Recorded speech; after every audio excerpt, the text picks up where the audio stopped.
Hello दोस्तों, आप लोग कैसे हो? आशा करते हैं आप लोग बहुत अच्छे होंगे और वीडियो की तैयारी आप लोगों की बहुत अच्छी चल रही होगी। अब वीडियो में टाइम नहीं रह गया है दोस्तों, अब मुश्किल से 10 दिन है और सुपर फास्ट टेस्ट चल रहा है। अब बस ज्यादा से ज्यादा आप टेस्ट दीजिए, चाहे जीके के हों, चाहे हिंदी के हों, चाहे रीजनिंग के हों। जो भी टेस्ट आपको देना है देते रहिए और अपनी तैयारी को चेक करते रहिए। आइए हम अपने पहले क्वेश्चनों पे चलते हैं। अब विज्ञान शकुंतलम किताब किताब के लेखक कौन है? तो कालिदास के हैं। गुप्त काल की प्रसिद्ध महिला शासक कौन थी? प्रभावती गुप्ता। ये चंद्रगुप्त द्वितीय की पुत्री थी दोस्तों, चंद्रगुप्त द्वितीय की पुत्री थी। देखिए यहाँ पे गुप्त काल बोला है और यहाँ पर भी गुप्त लगा है, तो आप शॉर्ट ट्रिक से भी याद रख सकते हैं। ठीक है, अगला क्वेश्चन है, निम्नलिखित में से किसके शासनकाल में मुगलों और मराठों के बीच द्वंद्व प्रारंभ हुआ था? तो ये औरंगजेब के शासनकाल में। देखिए ये एक टेस्ट है सुपर फास्ट, तो हम सिर्फ टेस्ट के हिसाब से ही चलेंगे, ना कि ना कि हम इस पे ज्यादा डिस्कशन करेंगे। ठीक है, अगला क्वेश्चन, बिहार राज्य के सासाराम शहर में निम्नलिखित में से किस प्राचीन सम्राट का मकबरा है? तो शेरशाह सूरी का है। ठीक है, अगला क्वेश्चन पे चलते हैं। अगला क्वेश्चन क्या कह रहा है, विश्व प्रसिद्ध मोर सिंहासन का निर्माण और उसकी उसकी लाल किले में स्थापना निम्नलिखित में से किस मुगल शासनकाल में हुई थी? तो शाहजहां के काल में हुई थी। किसने 1862 में इंदु प्रकाश का प्रकाशन किया था? तो ये देखिए एक मराठी पत्र था मराठी पत्र था मराठी पत्र था जिसका जस्टिस रानाडे ने इसका वो थे संपादित किया था, संपादक थे। भारत में वंदे मातरम पत्रिका की स्थापना किसने की थी? तो ये आप सभी को पता होगा, option number C Arvind Ghosh ने की थी। ठीक है, वेदों की ओर लौटो का नारा किसने दिया था? तो दयानंद सरस्वती ने दिया था। सुपर फास्ट बस आपको जज करना है कि 50 में आप कितना सही करते हो। सुपर फास्ट रिवीजन होगी, मुश्किल से 20 मिनट के अंदर की वीडियो होगी। आप बस जज कीजिए और कमेंट बॉक्स में बताइए आपके कितने सही हो रहे हैं। ठीक है, अगला क्वेश्चन, किस याचिका के अंतर्गत न्यायालय अवर न्यायालय किसी अन्य प्राधिकारी के समक्ष लंबित किसी मामले को उच्चतर प्राधिकारी या न्यायालय में हस्तांतरित करने का आदेश देता है? तो ये बताइए आपका क्या होगा, उत्प्रेषण या परमादेश या अधिकार पुच्छता या निषेध? तो ये हो जाएगा उत्प्रेषण। ठीक है, भारत के उच्चतम न्यायालय की प्रथम महिला न्यायाधीश तो सभी को पता होगा, फातिमा बीबी। उच्चतम न्यायालय में संविधान से निम्नलिखित मामले की सुनवाई करने के लिए न्यायाधीशों की संख्या कम से कम कितनी होती है? तो 5 होती है, सभी को पता होना चाहिए। अगला क्वेश्चन, भारतीय संविधान के 161 के अनुसार निम्नलिखित में से किसे सजा माफ करने या सजा में हेरफेर करने का?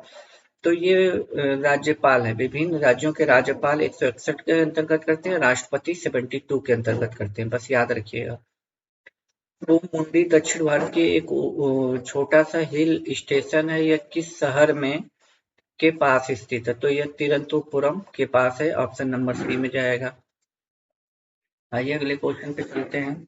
अगला क्वेश्चन हमारा क्या कह रहा है कि गोदावरी नदी महाराष्ट्र के डैश जिले में पश्चिमी घाट की ढलानों से निकलती है? तो ये आपको सभी को पता होगा, नासिक से निकलती है।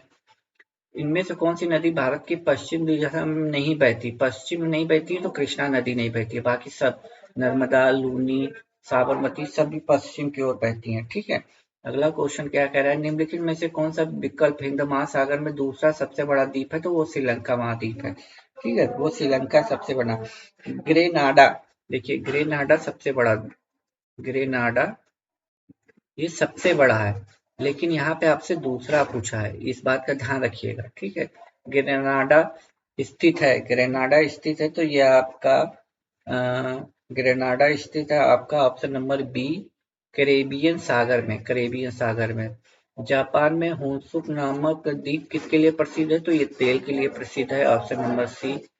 ठीक है, अगला क्वेश्चन 119 नंबर का देखिए, पूंजी खाता में परिवर्तनीयता के संदर्भ में निम्नलिखित क्वेश्चनों पर विचार कीजिए। भारत में विश्व के विभिन्न देशों में होने वाले पूंजी प्रभाव के संबंध में समस्त सीमाओं का उन्मूलन को संवर्धित करता है। यह भारत का आय स्तर का निष्पक्ष आवंटन करता है। यह भारत में अंतर्राष्ट्रीय पूंजी के कुशल विनियोग या विवरण में सहयोग करता है। तो ये ऑप्शन 3 हो जाएगा, ऑप्शन नंबर डी। ठीक है, ऑप्शन नंबर डी 3 हो जाएगा, तीनों सही है। अगला, इनमें से कौन भारत में बैंकिंग क्षेत्र में महत्वपूर्ण सुधारों में से एक नहीं है? तो नहीं है। तो नहीं का मतलब आप समझ रहे हैं, नहीं है क्या है?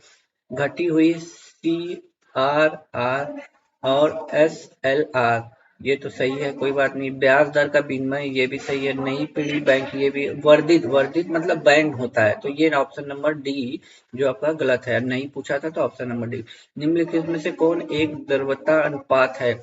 तो द्रव्यता अनुपात है आपका 121 नंबर का बी, चालू अनुपात। ठीक है, चालू अनुपात हो जाएगा आपका द्रव्यता। जनसंख्या के मामले में उत्तर प्रदेश राज्यों में पायदान पे है, तो ये पहले नंबर पे है। ठीक है, पहले नंबर पे है। अगला, 2011 की जनगणना के अनुसार जनसंख्या के संबंध में उत्तर प्रदेश का कौन सा जिला सबसे बड़ा है? तो ये प्रयागराज हो जाएगा। प्रयागराज सबसे ज्यादा जनसंख्या वाला जिला है।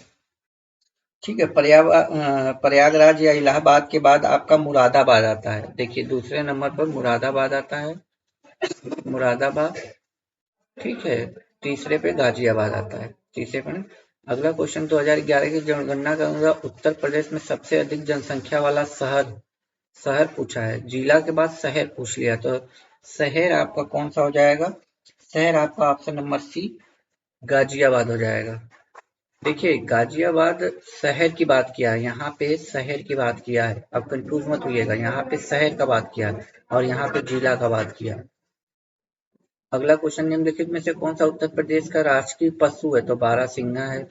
राजकीय पक्षी कौन सा है? तो आपका सारस है, सभी को पता होगा। ठीक है, अगला क्वेश्चन है आपका, उत्तर प्रदेश के प्रचार हेतु कन्या सुमंगला योजना की शुरुआत की गई थी, तो ये किस लिए की गई थी? आपको पता होना चाहिए।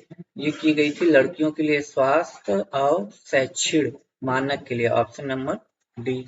केंद्रीय पक्षी अनुसंधान संस्थान उत्तर प्रदेश के किस शहर में स्थित है? तो ऑप्शन नंबर बी, ये आपका उत्तर प्रदेश के बरेली शहर में है। ठीक है, आइए अगले क्वेश्चन पे चलते हैं। 129, एक प्रोग्रामिंग सॉफ्टवेयर है, एक प्रोग्रामिंग सॉफ्टवेयर है, तो ये आपका हो जाएगा विजुअल बेसिक। ठीक है, अगला क्वेश्चन हम आते हैं, अगले क्वेश्चन पे क्या है? कंप्यूटर के संदर्भ में जिस तरीके से कोई विरोधी सिस्टम में प्रवेश कर सकता है और संभावित रूप से क्षति का कारण बन सकता है, उसे क्या कहते हैं? तो उसे आपको हमला या अटैक सरफेस कहते हैं। ठीक है, अगला क्वेश्चन है, निम्नलिखित में से कौन सा उपकरण किसी छवि को डिजिटलीकृत करके टेलीफोन लाइन पर चित्र या टेक्स्ट भेज सकता है? तो वो फैक्स मशीन है। ठीक है, कौन सा वेब ब्राउजर नहीं है? वेब ब्राउजर की बात कर रहा है, वो भी नहीं में पूछा है, तो आपका कौन सा हो जाएगा? ये आपका हो जाएगा ऑप्शन नंबर ए, गूगल। 1 गीगाबाइट कितने मेगाबाइट का होता है? तो 1024 के बराबर होता है, आप सभी को पता होगा। 1024। ठीक है, अगला क्वेश्चन, 1 गीगाबाइट कितने बाइनरी के बराबर होता है? तो ये आपका हो जाएगा ए नंबर, 133 का ए नंबर। ठीक है, अगला क्वेश्चन है, निम्नलिखित में से कौन सा पदार्थ बिजली का कुचालक है? देखिए, कंप्यूटर के 5 क्वेश्चन आने हैं, साइंस के 5 क्वेश्चन आने हैं, और आपके यूपी स्पेशल जीएस के हैं, हिस्ट्री के हैं, करंट अफेयर हैं, तो ये सारा कम्बो पैक है। अभी आप कंप्यूटर पर कर लिए हैं, तो इसके बाद आप साइंस के प्रश्नों को देखते हैं। तो इसका है बिजली का कुचालक परंतु ताप का सुचालक है, तो ये अपरक हो जाएगा। एक नाभिक में प्रोटॉन न्यूट्रॉन को बांधने वाले बल को क्या कहते हैं? तो ये इसको क्या कहते हैं? इसको कहते हैं प्रबल नाभिकीय बल। प्रबल नाभिकीय, एथिलीन ग्लाइकोल को एंटीफ्रीज के रूप में पानी में मिलाने पर क्या होता है? तो ये ऑप्शन नंबर डी जाएगा, यह पानी के हिमांक को कम करता है तथा पानी के क्वथनांक को बढ़ा देता है, तो ऑप्शन नंबर डी। अगला क्वेश्चन, जब बेकिंग पाउडर में पानी मिलाया जाता है तो गैस निकलती है, तो कौन सी गैस निकलती है दोस्तों? तो कार्बन डाइऑक्साइड निकलती है, कार्बन डाइऑक्साइड निकलती है, ऑप्शन नंबर बी हो जाएगा। विटामिन B1 की कमी से कौन सा रोग होता है? तो बेरी बेरी होता है। विटामिन बी का यहाँ पे रासायनिक नाम भी लिखा है, थायमीन। ठीक है, आइए अगले क्वेश्चन पे चलते हैं। अगला क्वेश्चन क्या कह रहा है? वसा में घुलनशील विटामिन बी सी, देखिए नहीं पूछा है। WBC आप याद रखिएगा, W से वाटर होता है और फिर आपका विटामिन बी और विटामिन सी, ये आपके वाटर में, बाकी जो बच्चे के केड़ा से याद रखिएगा, ये वसा में होते हैं। ठीक है, विटामिन से क्वेश्चन पूछे जाते हैं। किण्वन प्रक्रिया द्वारा उत्पादित पहला विटामिन कौन सा था? तो किण्वन प्रक्रिया के आपका हो जाएगा ऑप्शन नंबर ए विटामिन सी।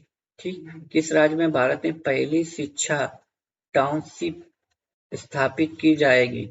तो किसमें स्थापित की जाएगी? ऑप्शन नंबर डी आपका उत्तर प्रदेश हो जाएगा। विश्व के सबसे ऊंचा रेलवे पुल किस नदी पे बनाया जा रहा है? तो ये जम्मू कश्मीर में चिनाब नदी पे बनाया जा रहा है। ठीक है, हाल ही में भारत में किस देश को पीछे छोड़कर विश्व की पांचवी सबसे बड़ी अर्थव्यवस्था बना है? तो ब्रिटेन को छोड़ के बना है।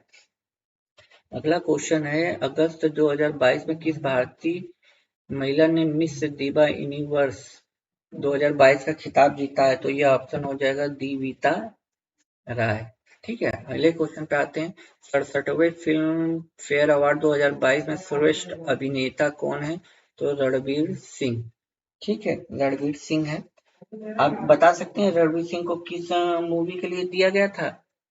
83 मूवी आई थी जो भारत 1983 में वर्ल्ड कप जीता था, उसके लिए। जून 2022 में केंद्र सरकार द्वारा सशस्त्र बलों में युवाओं की भर्ती के लिए की गई, तो ये अग्निपथ योजना है। देखिए, ये अग्निवीर बन, इस योजना का नाम अग्निपथ है। जो युवा बनेंगे उनको अग्निवीर के नाम से बुलाया जाएगा। अग्निवीर लगाइएगा मत, योजना का नाम पूछा है, तो योजना अग्निपथ योजना है, इस बात का याद रखिएगा। भारत में पहले सी बीड पार्क किस राज्य में स्थापित किया जाएगा? तो ये तमिलनाडु में स्थापित किया जाएगा। जून 2022 में हरियाणा में संपन्न यूथ गेम 2021 में कौन सा राज्य पृथक तालिका पहले नंबर पे था? तो हरियाणा था, पहले नंबर पे था। याद रखिएगा, हरियाणा पहले नंबर पे था। ठीक है, और दूसरे नंबर पे आपका रहा था अपना उत्तर प्रदेश। दूसरे नंबर पे उत्तर प्रदेश रहा था, सेकंड पे यूपी था। ठीक है, पहले पर हरियाणा। ओजोन छिद्र का निर्माण सर्वाधिक है, तो ये अटलांटिक के ऊपर है, सबसे ज्यादा यहीं पे है। भारत में मैग्रोव वनस्पति पाई जाती है, तो ये सुंदरबन में पाई जाती है। ये आपके 50 क्वेश्चन थे, आपको बताना है 50 में आप 50 में कितने सही करके आए हो। ठीक है, आप कमेंट बॉक्स में इस वक्त जरूर छापिएगा, और यदि चैनल पे पहली बार विजिट कर रहे हैं तो चैनल को ज्वाइन कर लीजिए। एग्जाम तक आपको डेली 3 से 4 सेट मैथ रीजनिंग के, जीके के, करंट अफेयर के और हिंदी के दिए जा रहे हैं। सुपर फास्ट रिवीजन आपका 10 दिन में कम से कम आपको हर एक टॉपिक से अच्छे खासे क्वेश्चनों को कराया जाएगा। बस आप इसको टेस्ट को दीजिए और चेक कीजिए कि आप कितना इसको सही करते हो। ठीक है, तब तक के लिए खुश रहो, मुस्कुराते रहो। जय हिंद दोस्तों।